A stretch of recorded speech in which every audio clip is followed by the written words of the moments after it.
everyone. I was cleaning up my art area in my room the other day and found this ink powder stuff that I bought at my town's local rodeo that me and my family go to every year.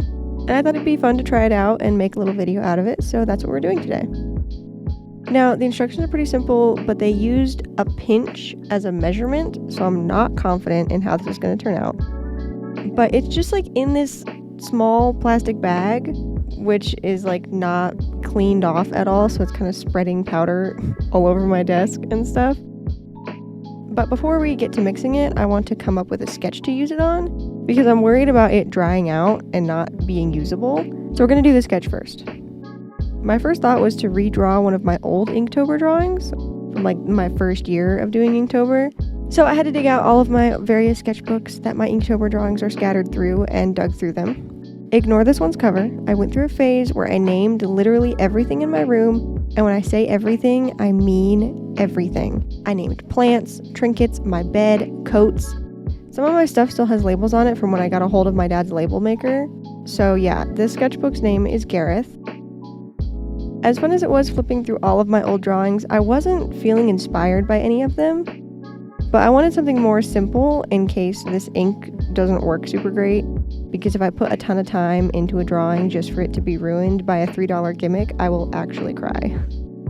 As I'm filming this, I'm participating in yet another Inktober, so I decided to see if there was any inspiration in that sketchbook. And what do you know, I just so happened to have the perfect doodle. I mean, you just saw the sketch, so I'm not gonna like show you me sketching it out on the paper, so we're just gonna go mix up the ink and test it out. I don't know why it says to use hot water specifically, but I just microwaved some and called it good. And since the official measurement of the powder is a pinch, I'm just gonna guess on the amount of water. I'm not getting a scale to measure out 3 to 4 ounces. I'm not gonna do that, it's too much work. You can't say to add a pinch of something and then go on to have an exact ounce measurement. That's just confusing. I had this cute jar laying around, so I used that and a toothpick to mix up the ink. I was worried about it being clumpy, but surprisingly it mixed up really well. I was worried I'd have to like pull out a paintbrush and use it to mix it up, but it mixed up just fine.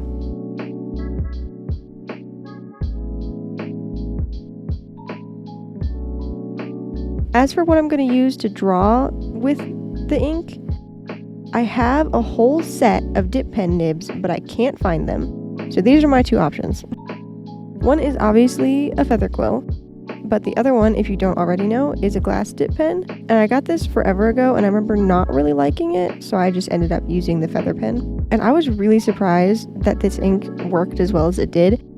I don't know how else to describe it, but it just flows really nicely, if that makes any sense. I was worried about there being like hidden clumps of powder or like it wasn't going to be very opaque or something, but it flows nice and it has a nice rich color. I thoroughly enjoy this. I somehow got the ratio of powder to water right by some miracle.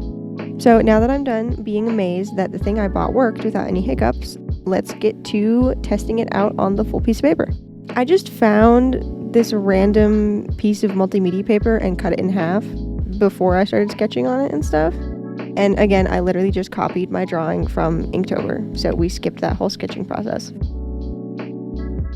It's been a while since I've used a dip pen, but I kind of remember something about how you're only supposed to pull lines and not push them, but I pushed lines and it was fine. So if you're looking for professional dip pen advice, then you are in the wrong place.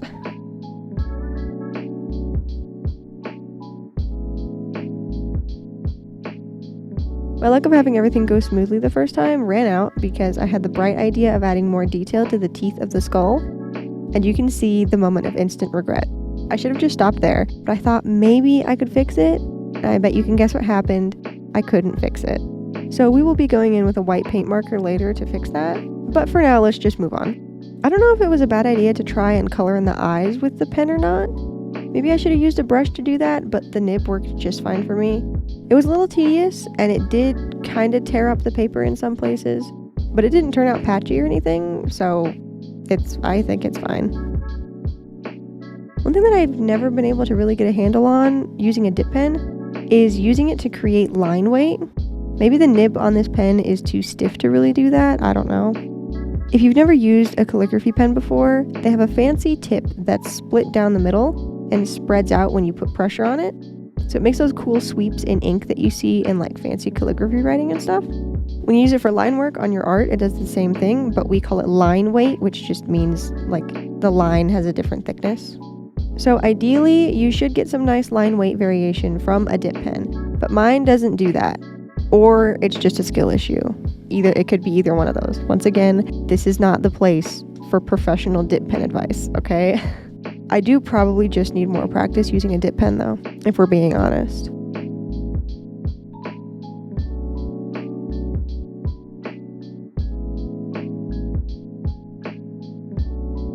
There are a few parts of this piece where I messed up and had to try and make it look normal, but that just ended up making it worse.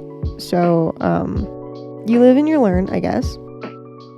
Once I was done inking and it dried, I went back and tried to cover up the teeth with a white paint marker, but it just kept like reactivating the ink, so it looks worse. And that just means that the ink is not waterproof, which is also unfortunate, but I can't honestly say I'm surprised because we did activate it with water, so it kind of makes sense that it would reactivate if you got it wet. So, I'll have to remember that if I ever use this with watercolors though. Because of all the mistakes I made with this piece, I wanted to do another one to try to redeem myself. So I got out the second piece of paper and started looking for a reference. I found this cool picture of a weevil that's been infected with the cordyceps fungus, so I started sketching that out. But I don't know, I just wasn't feeling it, and so I decided to leave it for the day and come back the next day. And the second I sat down on my desk, I erased the sketch and looked for something else to draw. I'll save you all the details of my thought process because I legit sat on Pinterest for like an hour just looking for something that inspired me. But eventually I just decided to do some freehand drawings without a sketch, which is good practice but very intimidating, so I cut down the paper even smaller. So if I mess up on the first one, I have a second paper as a backup, and you'll never know that I messed up on the first one because I just won't tell you. I found this majestic picture of what I think is a Maine Coon cat, and the secret to doing an exercise like this is just to stare at your reference for a long time. Like a very long time.